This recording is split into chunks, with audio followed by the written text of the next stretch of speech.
এগুলা দেখে কে কে চিনতে পেরেছো? এগুলা হচ্ছে শাপলার ডেব। ছোটবেলায় এগুলা ছিল আমার কাছে খাওয়া স্বপ্নের মতো। আমাদের বাড়ি যেহেতু উজান এলাকায়, ধান খেতে এগুলা হয়। আমাদের ধান খেতে তেমন একটা পানি হতো না, তারপরে বন্ধের মধ্যেও তেমন একটা পানি হতো না, সে কারণে এই শাপলাগুলা পাওয়া যেত না। তবুও আমি অনেকবার চেষ্টা করেছিলাম এই শাপলা পুকুরের পাড়ে লাগানোর জন্য, কিন্তু আশানুরূপ সেই রকম ভাবে ডেব ধরেনি, শুধু ফুল ফুটে তারপরে ফুলগুলা মরে যেত। সেদিন গল্প করতে করতে রাইসার আব্বু বলেছিল, রাইসার আব্বু যেখানে কাজ করে সেখানে এই শাপলার ডেব পাওয়া যায়। তারপর রাইসার আব্বুকে বলার পর অনেক দূর থেকে একজনকে দিয়ে এখানে অনেকগুলা ডেব আনিয়েছিল।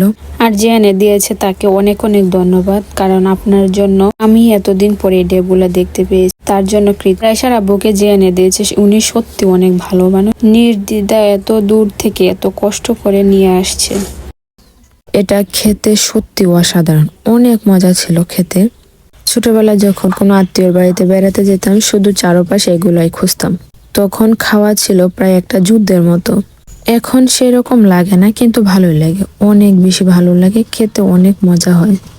এই ডেপের বিচিগুলা শুকিয়ে কেউ খইও বানায়, সেই খইটা বালু দিয়ে ভাজার পর তারপরে ভালো ভালো লাগে, তেমন একটা খেতে আমার কাছে ভালো লাগে না, কাঁচা খেতেই বেশি ভালো লাগে।